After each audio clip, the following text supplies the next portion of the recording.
This is apropos. Well, a day after seizing a second major city in eastern Congo, Rwanda-backed rebels are tightening their grip on Bukavu. M23 fighters captured the city of 1.3 million people on Sunday after it was abandoned by Congolese forces. With fears that the offensive could ignite a regional conflict, the international community has multiplied calls for a de-escalation and ceasefire, so far in vain, as Emerald Maxwell explains.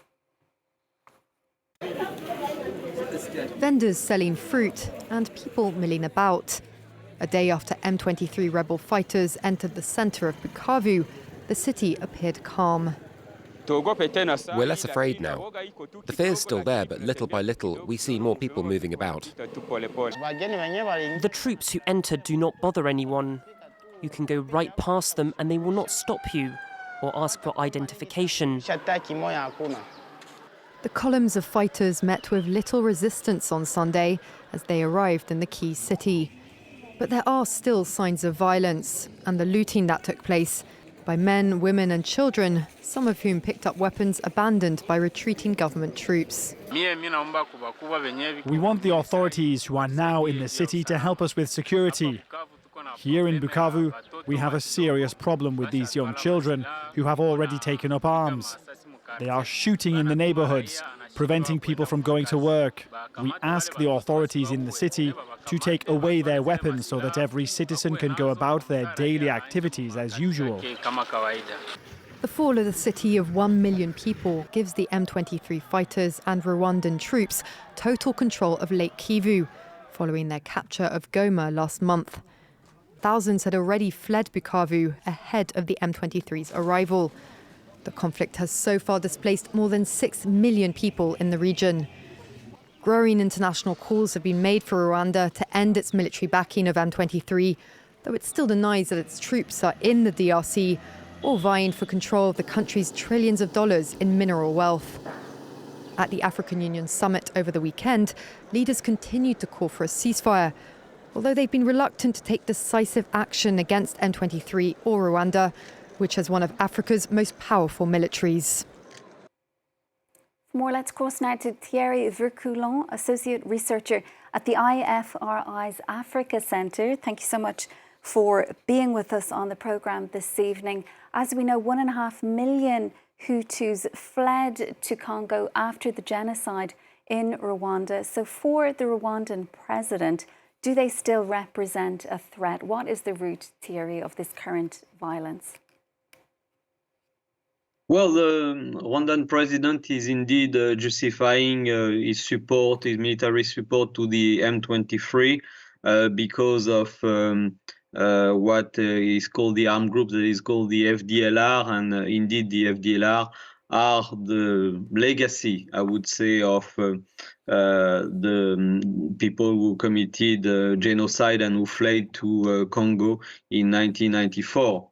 The problem with this justification is that the FDLR group is supposedly about, I would say, 1,000, 2,000 fighters maximum, while actually the Rwandan army and even the M23 alone himself is twice the size of that armed group.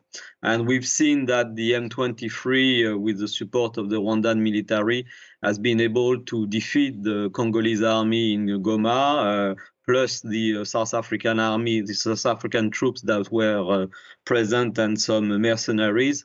So it's not very credible to say, like the Rwandan president, that the FDLR constitute an existential threat to Rwanda. Definitely, Rwanda is not threatened by the FDLR, who are much too weak to do that.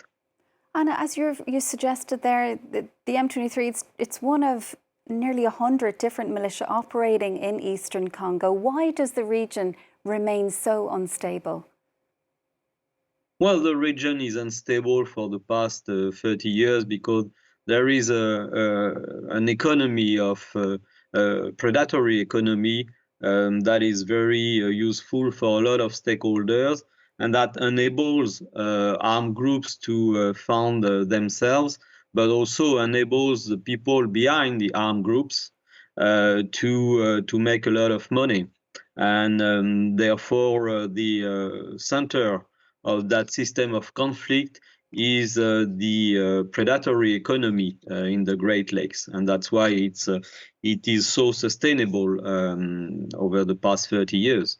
And the African Union, it's highlighting concerns that Congo could break up. Is that where this conflict is heading? Is this going to lead inevitably to a wider war, do you believe?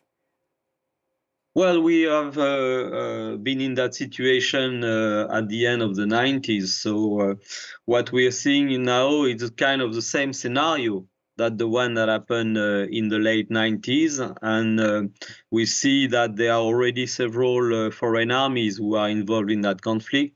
As I mentioned, the South African army was deployed in North Kivu. There is a Burundian army who is deployed in South Kivu, and now there is the Ugandan army, which is at the border. But the son of President Museveni threatened actually to move into Congo with the Ugandan army. So we can see the rhetoric, at least it's a rhetoric of a regional war. And the past experience, unfortunately, is also in that region, is also an experience of regional war. That's why everybody see basically the same type of scenario repeating itself. And M23, it also captured parts of this region for the first time back in 2012. Now, it did withdraw following pressure from the US and others. That pressure included sanctions that were placed on Rwanda at that time. So what is happening here? Are these militants taking advantage, do you think, of the fact that the Trump administration and Europe also, it's almost entirely consumed by conflict elsewhere? Yes, definitely. The international context is not the same now. It's very different from what it was in 2012 when the M23 took over Goma, as you mentioned. Immediately in November 2012, immediately after Goma was taken over by the M23, there were international sanctions against Rwanda by the US, by the European Union, etc. Now we don't see those sanctions. There are some talks about sanctions, but they have not yet materialized. First. Secondly, also the other difference is that in 2012, the UN played a major role both diplomatically and militarily in the Kivus. Now we see that the UN and the MONUSCO, the peacekeeping mission of the UN, has absolutely no initiative and is almost absent of that conflict. And thirdly, there is definitely the Trump administration that is obsessing everybody, and therefore the Congo problem or the M23 problem is not, of course, on the agenda, or not much on the agenda. So the very different international context between 2012 and now explains why there is actually not yet sanctions against Rwanda, and the UN is not who's supposed to be doing something, because, as I said, they have a peacekeeping mission on the ground, is actually not active at all. And what are the implications of all of this ongoing violence for civilians? Hundreds of thousands of people have been forced to flee their homes in eastern Congo.